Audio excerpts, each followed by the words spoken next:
Bom dia aos irmãos da Igreja de Vinhedo. Nós não nos conhecemos pessoalmente, mas já participamos de alguns projetos que foram feitos aqui em Curitiba e nós intitulamos como Verdade Mais Que Presente, por isso hoje eu coloquei a camiseta da Verdade Mais Que Presente, porque eu sei que vocês já participaram dos estudos, já buscaram na Palavra de Deus aquilo que é pertinente a este tempo, e eu arriscaria dizer que a verdade cada vez mais está presente para esse tempo do fim, e nós temos uma mensagem especial para esse momento onde as coisas não estão normais e nós precisamos entender o tempo que estamos vivendo. Eu coloquei como título para essa meditação uma frase que é uma pergunta, e o título que eu defini foi: que tempo é este? Muita gente tem falado sobre esse tempo, sobre as coisas que estão acontecendo, e a pergunta é: que tempo é esse? Que tempo é esse que nós estamos vivendo? É o tempo do fim? É o fim do fim? Não tem nada a ver uma coisa com outra? Jesus está voltando? Seria bom nós meditarmos um pouco a respeito deste assunto. Que tempo é este? E eu queria começar lendo uma carta, que na verdade é um testemunho. A senhora Ellen White escreveu, e está reproduzido no livro Eventos Finais, página 42, uma conversa que ela teve com uma pessoa, e ela diz o seguinte: um irmão me disse: irmão White, a senhora acha que o Senhor virá dentro de 10 anos? E ela responde: que diferença fará para o irmão se ele vier dentro de 2, 4 ou 10 anos? Ora, disse ele, penso que, em alguns aspectos, eu agiria de modo diferente do que faço agora, se soubesse, então, que o Senhor virá dentro de 10 anos. O que o irmão faria? Perguntei. Ora, eu venderia a minha propriedade, começaria a examinar a palavra de Deus, procuraria advertir as pessoas e levá-las a se prepararem para a sua vinda, e suplicaria a Deus que eu estivesse preparado para o encontro com Ele.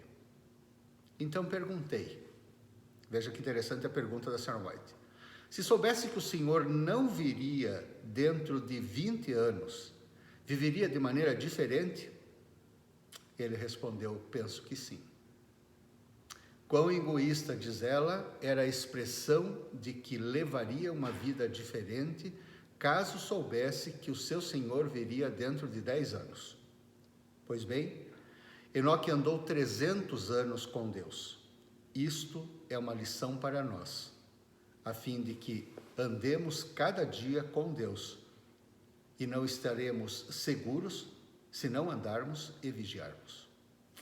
A pergunta que cabe a cada um de nós é: se Jesus vier nos próximos 10 anos, muda alguma coisa?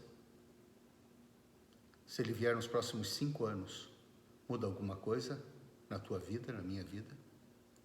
Se Jesus vier amanhã, para nós, para alguns de nós, isso muda alguma coisa?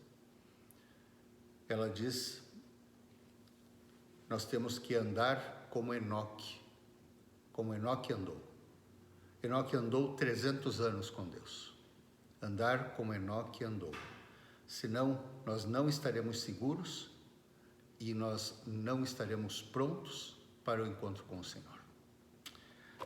Você já se perguntou por que Jesus ainda não veio? Alguns textos dão a entender que Jesus já poderia ter vindo, mas Jesus ainda não veio. E há um texto, nesse mesmo livro, Eventos Finais, na página 39, que diz que Cristo aguarda com fremente desejo a manifestação de si mesmo em sua igreja. Ao invés de nós olharmos para fora, ao invés de olharmos para as coisas ao nosso redor, nós deveríamos, em primeiro lugar, olhar para nós mesmos. Diz que Jesus está esperando que a manifestação dele, a demonstração do seu amor, da sua vida, das suas doutrinas. Ele está esperando que esta manifestação aconteça na sua igreja. E quem é a igreja? A igreja sou eu, a igreja é você, cada um de nós. E ela diz: quando o caráter de Cristo se reproduzir perfeitamente em nosso povo, então ele virá para reclamá-los como seus. O caráter de Jesus precisa ser reproduzido na nossa vida. E então Jesus volta. Mais importante do que os sinais exteriores, mais importante do que as coisas que estão acontecendo, ou desencadear de eventos, mais importante do que tudo isso, é olharmos para dentro, para sabermos se o nosso caráter está representando o caráter de Jesus Cristo. Quando o nosso caráter como igreja for semelhante ao de Jesus, diz que ele virá para reclamar aqueles que são seus. Mas que tempo que é esse? Que tempo que nós estamos vivendo? No capítulo 24, eu gostaria que você acompanhasse a leitura de alguns textos. Capítulo 24 do Evangelho de São Mateus é uma resposta de Jesus à pergunta dos discípulos sobre o tempo do fim. Quando que iria acontecer, como seriam as coisas, que sinais haveriam da vinda do Senhor. E então ele começa a relatar vários sinais. Mas o que eu quero colocar em primeiro lugar está no verso 4. Jesus respondendo disse-lhes, São Mateus 24, 4. Jesus respondendo disse-lhes: acautelai-vos que ninguém vos engane. Esse é o primeiro sinal. Essa é a primeira advertência. Que tempo é esse? Nós vivemos num tempo de fake news. Nós vivemos num tempo de notícias falsas. Jesus, há 2000 anos, disse assim: cuidado com as notícias falsas. Cuidado para que ninguém engane você. Cuidado para que você não seja iludido com algumas coisas que estarão acontecendo. No mesmo capítulo, no verso 24 agora, ele diz: porque surgirão falsos cristos e falsos profetas, e farão tão grandes sinais e prodígios que, se possível fora, enganariam até os escolhidos. Surgirão falsos cristos e falsos profetas. Falsos cristos, profetas, e que vão fazer sinais verdadeiros, prodígios verdadeiros, vindo de pessoas falsas. Cuidado para que ninguém engane a gente. É a advertência de Jesus. O tempo que nós vivemos é um tempo de enganação, um tempo de mentira, um tempo de falsidade. O livro Medicina e Salvação, na página 101, diz assim: temos chegado aos perigos dos últimos dias, quando alguns, sim, muitos, se apartarão da fé, dando ouvidos a espíritos enganadores e a doutrinas de demônios. Muitos dos nossos irmãos, muitos frequentadores das nossas igrejas, muitas pessoas com quem nós convivemos, acabarão dando ouvidos a espíritos enganadores e a doutrinas de demônios. Parece difícil que isso aconteça. Parece que não é razoável. Porém, é isso que a Bíblia fala e é isso que o Espírito de Profecia confirma. Pessoas dando ouvidos a espíritos enganadores. Por quê? Porque, na verdade, existe um clima nesse período. Existe uma atmosfera nesse período de engano. Muitos enganos. E esses enganos têm sido colocados diante de nós, dia a dia, de uma forma constante, de uma forma frequente, mas em doses muito pequenas. E esses enganos estão sendo absorvidos por grande parte da população e por grande parte de pessoas que frequentam e que comungam conosco. O maior dos enganos é o Espiritismo. No Espiritismo existe manifestação sobrenatural de entes mortos. Mas como que os mortos podem se manifestar? Se a Bíblia diz que quem está morto não tem participação alguma no mundo dos vivos. Acontece que há espíritos enganadores que se passam por mortos. E o espiritismo está presente em todas as esferas da nossa vida. Desenhos animados que os seus filhos, os seus netos veem, que parece que são inocentes, estão recheados de espiritismo. Filmes produzidos por Hollywood, filmes recheados de doutrinas espíritas. Igrejas que usam o espiritismo como manifestação do Espírito verdadeiro de Deus. Sem falar naquelas manifestações abertamente espíritas e até igreja que cultua e que se rende a Satanás. Tudo isso tem sido colocado para nós pouco a pouco. E nós estamos absorvendo essa cultura, infelizmente. Eu não sei se você já reparou como existem notícias e programas de televisão falando a respeito de OVNIs, de extraterrestres, de alienígenas do passado e a influência deles sobre a civilização humana. Essas coisas não são colocadas gratuitamente. Elas estão aí plantando, semeando uma ideia de que existem outros povos, outras civilizações que entram em contato conosco e já entraram em contato, construíram pirâmides, construíram coisas sobrenaturais aqui na Terra, né? Coisas que a ciência não explica, mas essas pessoas, ou melhor, essas entidades têm influenciado para nós esperarmos por alguma coisa extraterrestre. Algumas pessoas dizem assim, eu não acredito em disco voador nem em ET, mas se ele aparecer eu vou acreditar. Pois pode ficar certo que um dia eles vão aparecer. Porque tudo está sendo orquestrado, tudo está sendo montado para que um dia apareça no céu um disco voador, um ser de outro planeta, um ser estranho. E é engraçado que nós já podemos saber, inclusive, como eles são: olhos grandes, cabeça afinada, o cérebro maior, mãos raquíticas, um corpo miúdo. Esse é um desenho que não é nosso, foi inventado por alguém. Veja o que diz o Grande Conflito, página 624. Diz: terríveis cenas de caráter sobrenatural logo se manifestarão nos céus, como indício do poder dos demônios, operadores de prodígios. Terríveis cenas de caráter sobrenatural. Diz que efetuarão maravilhosos prodígios de cura, afirmando terem recebido do céu revelações que contradizem o testemunho das Escrituras.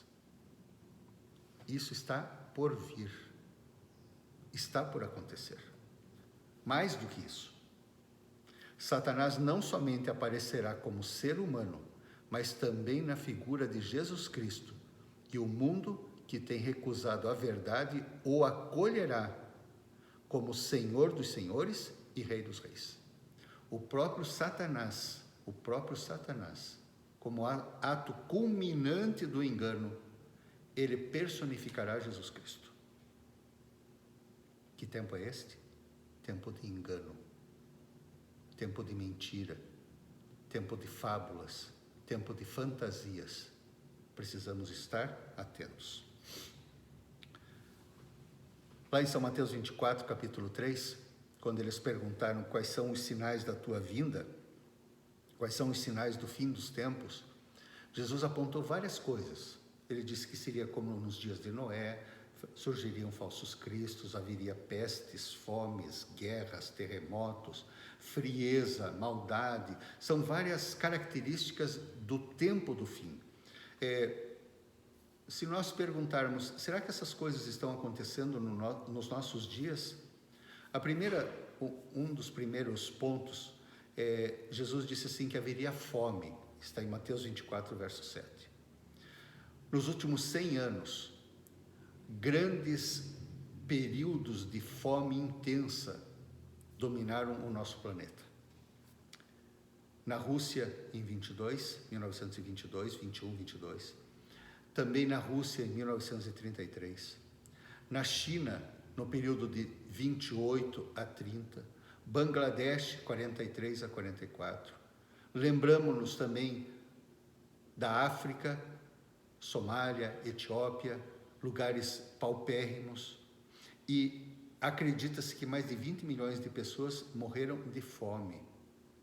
E a fome está presente ainda hoje. Muitas pessoas estão passando fome. Apesar de muita coisa ser jogada fora, tem gente que não tem nada para comer. Que tempo é esse? Esse é um tempo trabalhoso. Abra sua Bíblia, 2 Timóteo. Vamos ali em Timóteo, a segunda carta de Paulo a Timóteo.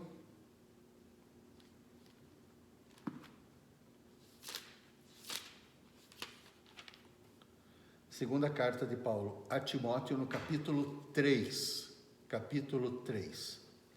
O primeiro verso do capítulo 3 fala de algo relativo a esse tempo. Diz assim: sabe, porém, isto, que nos últimos dias sobrevirão tempos trabalhosos. Nos últimos dias, os tempos seriam difíceis. Eu não sei se para você o termo tempo difícil se aplica, mas é isso que parece ser a tônica do momento que nós estamos vivendo. Dias difíceis, tempos trabalhosos. Estamos vivendo num período muito complexo. Eu acho que nós nunca passamos por um período tão difícil como este. Eu acho que nós nunca passamos por um período tão trabalhoso como este. Tudo está anormal. Que tempo é esse? É um tempo trabalhoso, um tempo difícil. Mas mais do que isso, continua o texto, capítulo 3 de Timóteo, 2 Timóteo, agora é o verso 3. O verso 3 diz assim, que nesse período as pessoas seriam sem afeto natural, irreconciliáveis, caluniadoras, incontinentes, cruéis, sem amor para com os bons. Um tempo de maldade.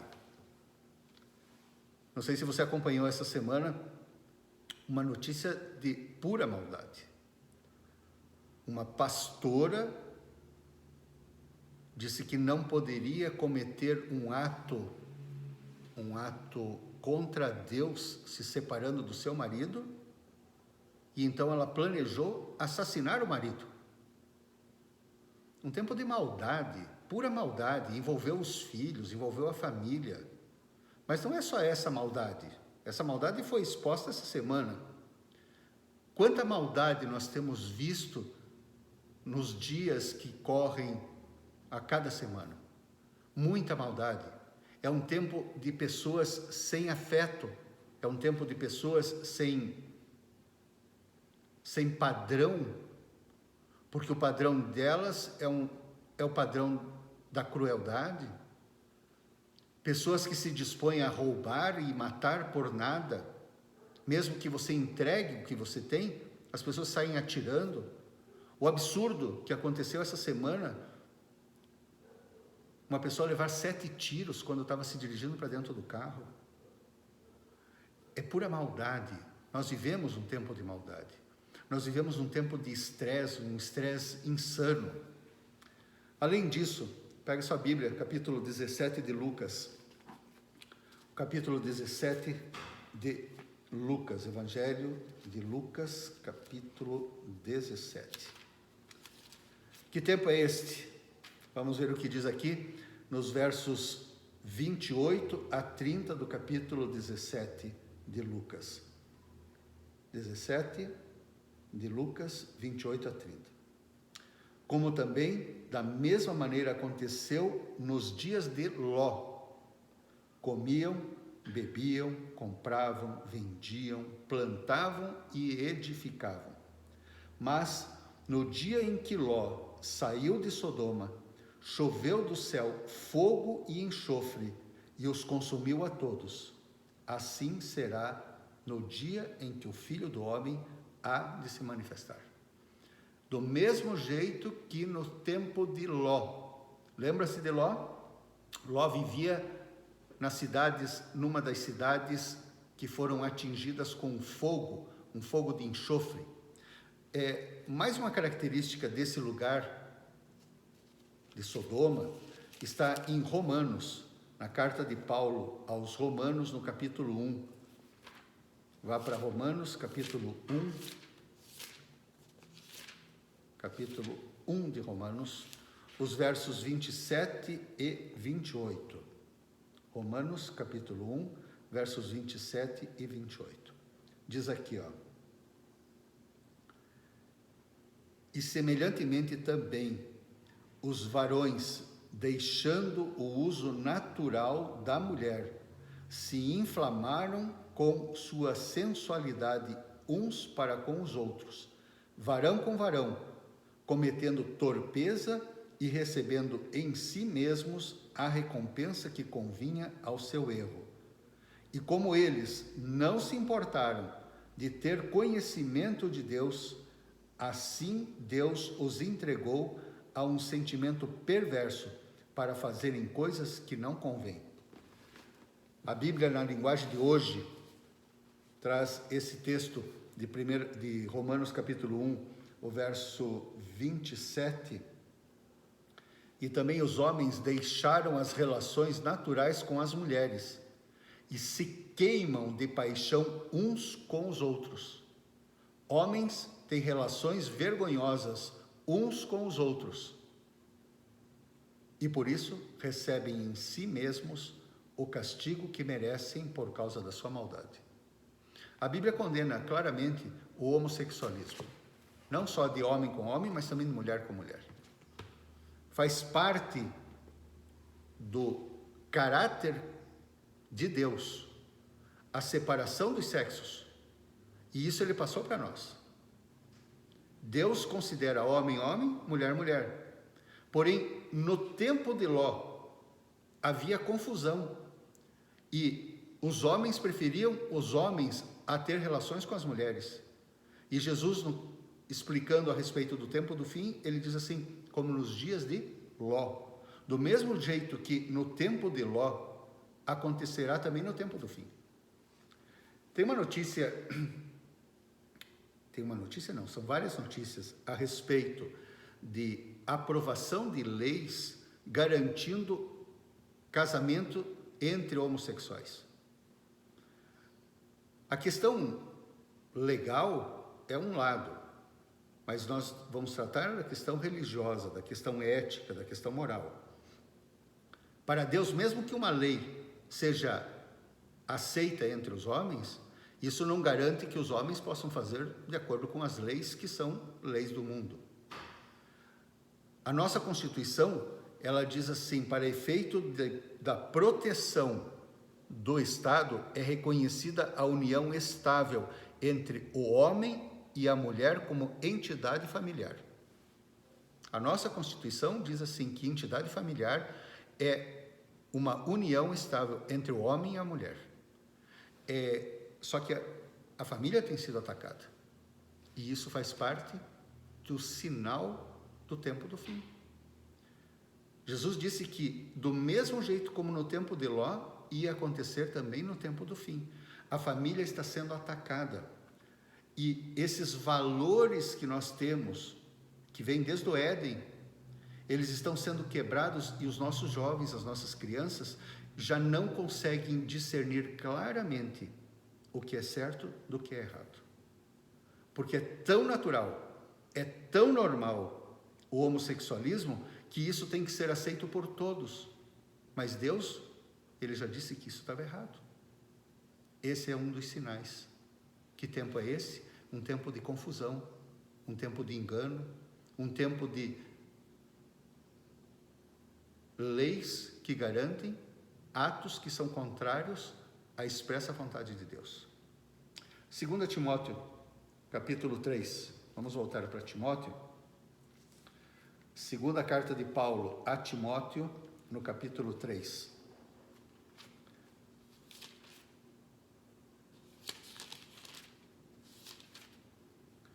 O verso 4 diz que nesse tempo que estamos vivendo, haveria traidores, obstinados, orgulhosos, mais amigos dos deleites do que amigos de Deus. Eu quero pegar essa última parte. A busca pelos deleites, a busca pelo prazer. Uma das características do nosso tempo é que as pessoas estão buscando prazer o tempo todo. Em 2011, o Supremo Tribunal Federal aprovou a marcha pela legalização da maconha. Todo mundo sabe que a maconha é uma droga ilícita, uma droga que é proibida. Mas o Supremo aprovou que se fizesse a marcha da maconha. E desde então a marcha tem sido feita. As pessoas estão procurando cada vez mais prazeres em tudo. Prazer através das drogas, prazer através dos filmes. E os filmes estão sendo cada vez mais violentos, estão com elementos cada vez mais satânicos. Vejam aquela série Crepúsculo, onde existe paixão entre vampiro e ser humano. Existe tanta coisa que entra com tanta facilidade na casa da gente, que nós precisamos pensar um pouco quando nós abrimos a janela para o mundo.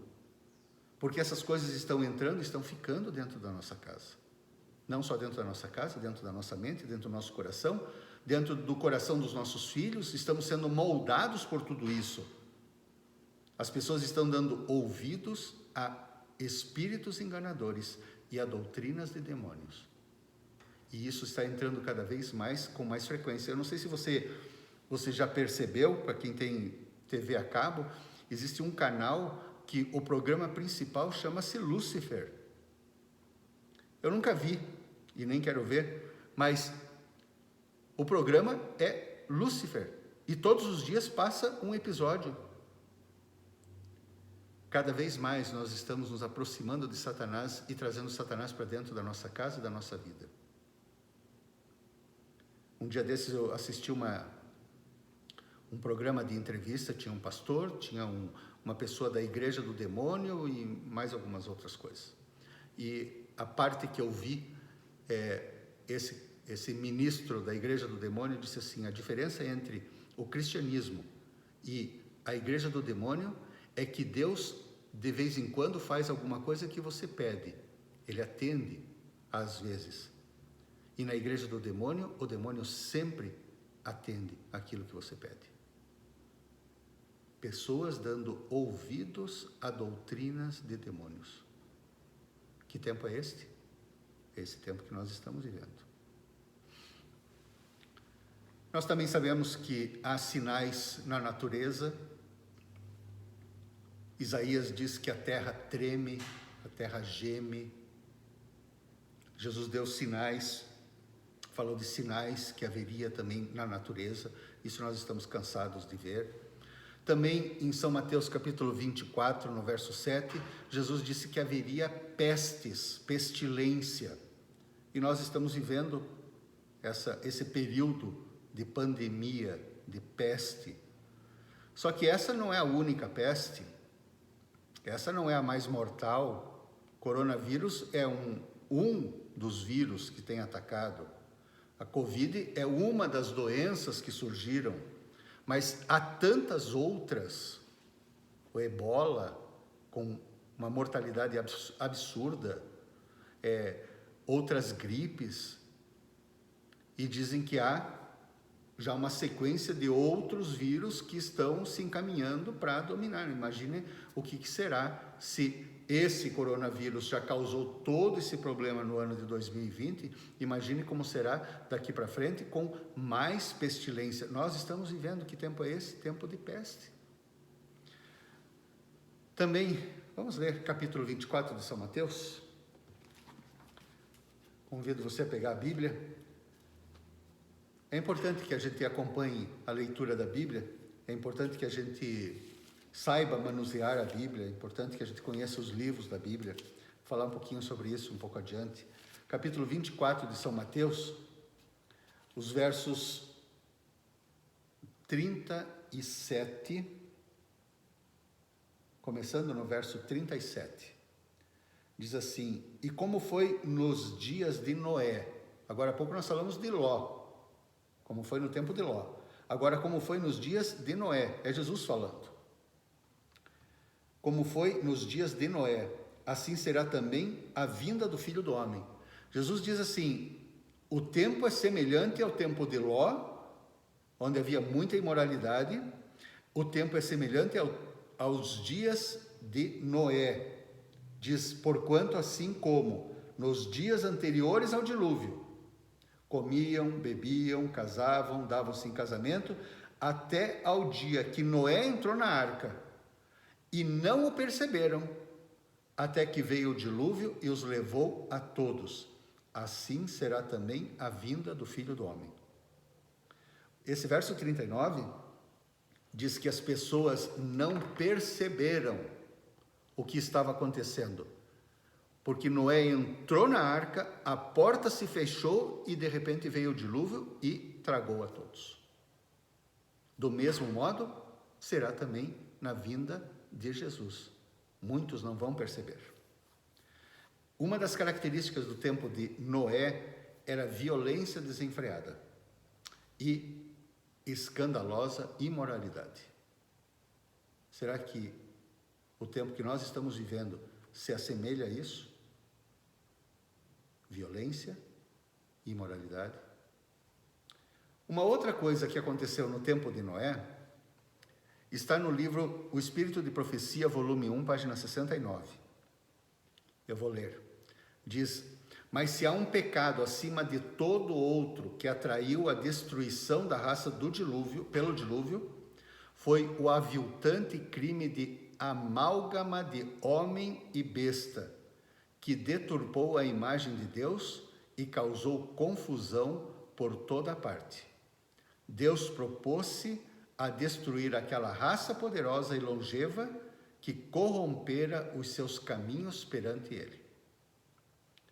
Ela diz assim que acima de tudo isso, da violência, da imoralidade, havia algo especial, algo que abalou a estabilidade de convívio na terra. Qual seria?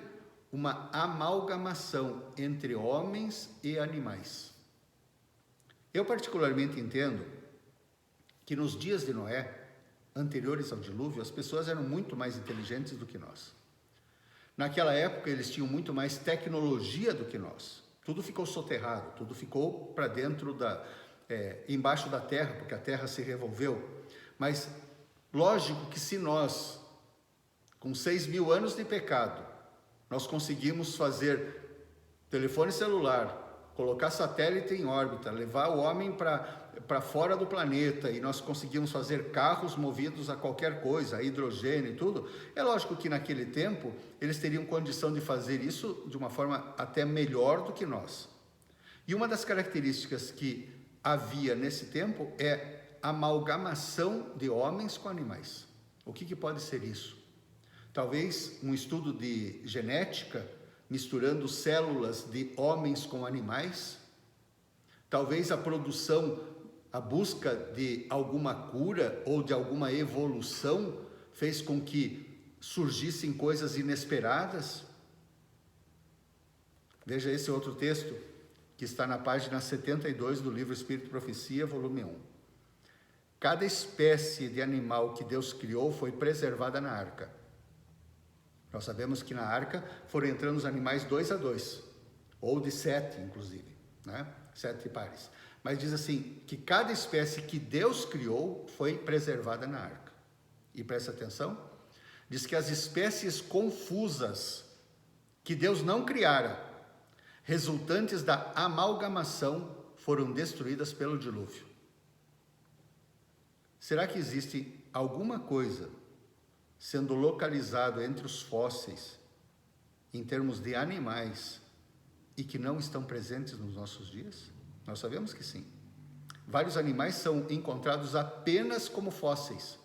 E o texto diz que todo animal que Deus criou entrou na arca, mas a espécie confusa, algo que foi amalgamado, que foi mexido, essas que foram resultantes da amalgamação, elas foram destruídas pelo dilúvio. Talvez seja hora de pensar algumas coisas. Talvez seja interessante nós analisarmos algumas coisas. Nem tudo o que a ciência faz tem aprovação de Deus. Nem tudo que a ciência desenvolve tem um caráter benéfico. Porque se a amalgamação de homens com bichos ou de animais com animais resultou em espécies de confusão e que Deus não deixou nem entrar na arca, talvez isso esteja acontecendo também nos nossos dias. Jesus disse assim: ora, ao começarem estas coisas a suceder, exultai e erguei a vossa cabeça, porque a vossa redenção se aproxima. Cada vez mais nós temos que olhar para cima, porque a nossa redenção está próxima. Cada vez mais nós temos que entender que o tempo é este. Que tempo? O tempo da volta de Jesus. Cada vez mais nós temos que entender que precisamos nos preparar melhor. Precisamos estudar a Bíblia. Precisamos cuidar para não sermos enganados, porque o tempo é de mentira. E Satanás é o pai da mentira. O livro Testemunhos Seletos, página 119, diz o seguinte: a palavra de Deus, devidamente compreendida e aplicada, é uma salvaguarda contra o espiritismo. Eu diria uma salvaguarda contra todos os enganos. É uma perfeita cadeia de verdades, a palavra de Deus. Demonstrar-se-á uma âncora para os que estão dispostos a aceitá-la, ainda que tenham de sacrificar suas acariciadas fábulas. A Bíblia é uma âncora e muitas vezes nós, ao nos agarrarmos a esta âncora, nós temos que largar algumas fábulas que são acariciadas e que nós levamos conosco na nossa vida. Ela os salvará dos terríveis enganos destes tempos perigosos. Vivemos tempos perigosos e a Bíblia nos salvará dos enganos nesse tempo. Nós precisamos mais da Bíblia, nós precisamos conhecer a Bíblia.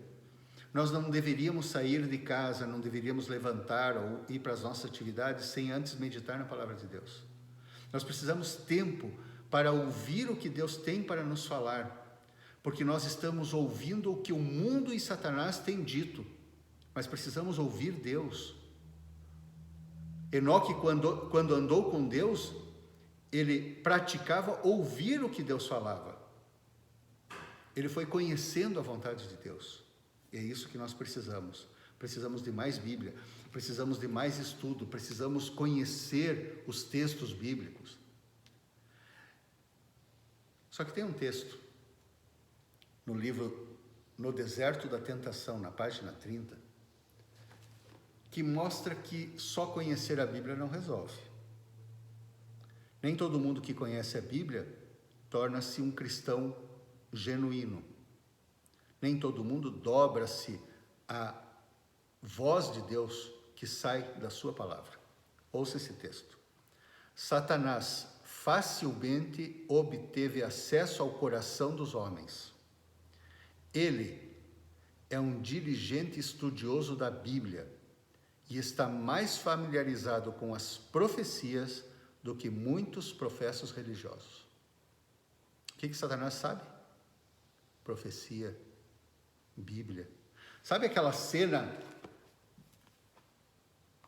que aparece em filmes de que se a pessoa é atacada por Satanás, a pessoa levanta a Bíblia, mostra a Bíblia e Satanás sai correndo? Só em filme, gente. Só em filme. Porque além dele poder pegar numa Bíblia, diz que ele estuda diligentemente as profecias. Ele conhece o que está dentro da Bíblia. Só que Ele conhece mais do que nós.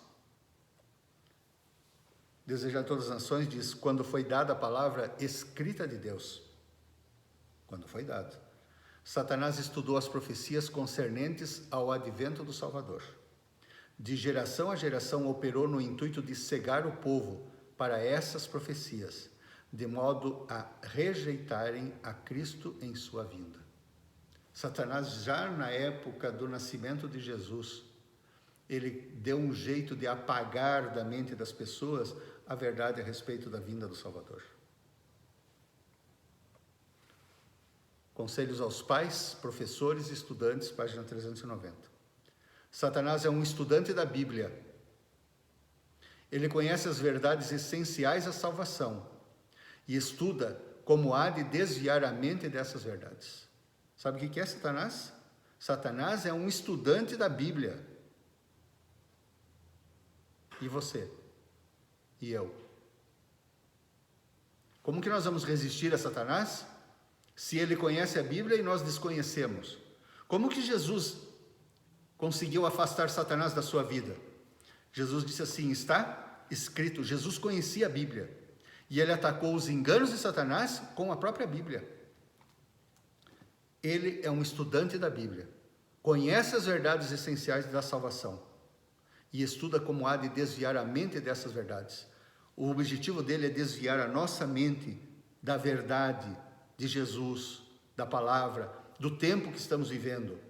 O objetivo dele é fornecer falsas notícias para que a gente seja enganado. Mateus capítulo 24. Abra a Bíblia, por favor. Mateus capítulo 24.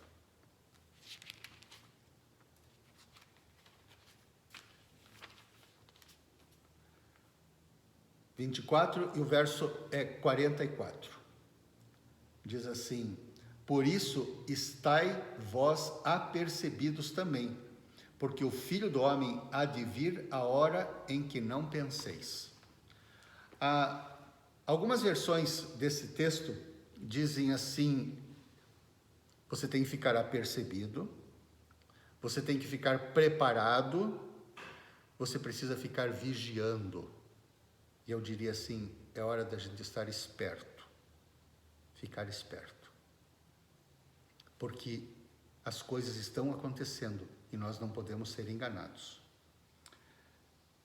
Lucas capítulo 21. Lucas capítulo 21. Além de estar apercebido, além de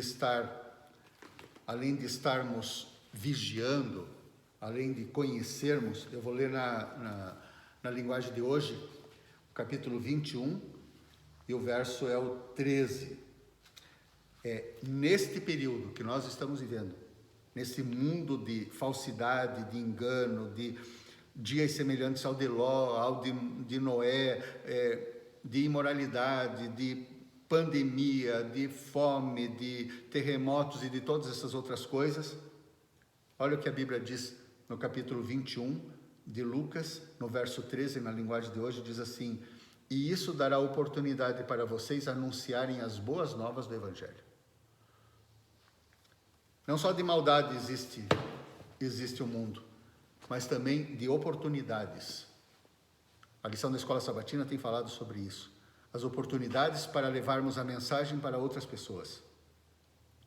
E aqui, no Evangelho de Lucas, diz assim, será para vocês uma oportunidade de dar testemunho. No meio de todo esse fim, você vai poder testemunhar. Ou seja, nós poderemos pregar para outras pessoas. Nós precisamos levar a mensagem para outras pessoas. Nós precisamos dizer que tempo que é esse, porque esse é o tempo do fim. É um tempo de apreensão, é um tempo de angústia, é um tempo de perplexidade, mas é um tempo de oportunidade. É um tempo para nós praticarmos a verdadeira religião. Esse é o tempo. Mais do que isso, capítulo 21, de novo, de São Mateus. Capítulo 21 de São Mateus. Pegar na linguagem de hoje também. Capítulo 21 e agora o verso 31. Assim também, quando virem acontecer estas coisas, ficarão sabendo que o reino de Deus está para chegar. Sabe que tempo é esse? É o tempo da volta de Jesus. É o tempo da implantação do reino de Deus. É o tempo de encontro, o nosso encontro com Jesus.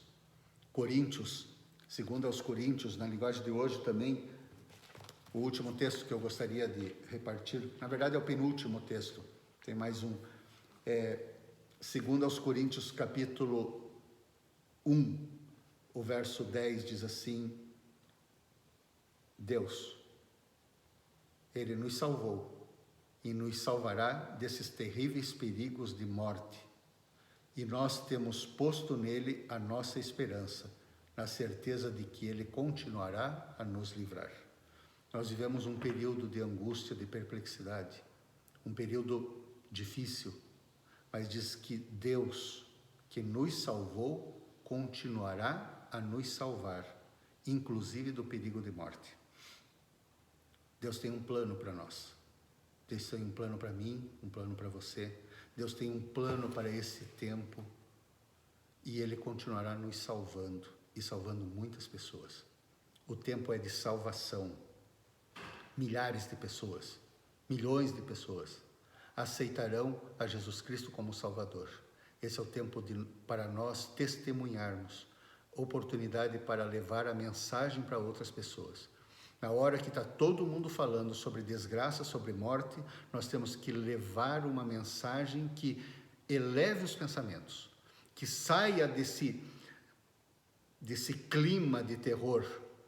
E nós temos que mostrar esperança, verdade. Temos que mostrar algo melhor, algo que acontece conosco, porque o Senhor que nos salvou continuará nos salvando. O Senhor que nos livrou continuará nos livrando. E o último texto está em Tessalonicenses, na primeira carta aos Tessalonicenses, primeira carta de Paulo aos Tessalonicenses, no capítulo 5. 1 aos Tessalonicenses, capítulo 5, e os versos de 1 a 3. Diz assim: Irmãos, relativamente aos tempos e às épocas, não há necessidade de que eu vos escreva, pois vós mesmos estáis inteirados com precisão de que o dia do Senhor vem como ladrão de noite. E ele continua: Quando andarem dizendo paz e segurança, eis que lhes sobrevirá repentina destruição, como vêm as dores de parto a que está para dar à luz, e nenhum modo escaparão. Uma das coisas que nós mais temos ouvido nesses últimos dias é: fique calmo, está tudo voltando ao normal, é um novo normal, mas fique calmo, porque as coisas estão bem. E já está tudo ficando bem, e a notícia que eu quero dar é: não vai ficar bem não. Não vai voltar a ser normal. O novo normal não é normal. Isso é uma anormalidade, é um tempo de anomalia. Quanto mais disserem paz e segurança, quanto mais disserem que vai estar tudo bem, mais cedo será a destruição, porque diz assim: do mesmo jeito que as dores de parto, elas vão se multiplicando, assim também vai acontecer no fim. Nós vivemos um tempo estranho, mas um tempo de oportunidade. Que Deus haja no nosso coração de uma forma poderosa para nós levarmos esta mensagem, a mensagem da volta de Jesus, porque Jesus está voltando. O finalzinho do livro de Apocalipse diz assim: ora vem, Senhor Jesus. Eu acredito que Jesus está voltando. Eu acredito que Ele está chegando. Eu acredito que Ele vem para nos livrar e continuar nos salvando e salvar tantas outras pessoas, que o tempo é este. Este é o tempo da volta de Jesus. Não sei se em uma semana, um mês, um ano, 2 anos, 5 anos, eu não sei. Mas eu sei que o tempo é este. E pouco importa, porque do mesmo jeito que Enoque andou com Deus o tempo todo, nós precisamos andar com Deus o tempo todo. Mas uma coisa é certa: Esse tempo não é normal. Esse é um tempo bem diferente. Que Deus te abençoe, que Deus coloque dentro do teu coração o desejo de estudar a sua palavra, de conhecer mais a respeito desse tempo e, acima de tudo, conhecer mais a respeito de Jesus Cristo, o nosso Senhor e Salvador. Leve a mensagem adiante, dizendo que Jesus está voltando. Que Deus te abençoe e te guarde. Amém.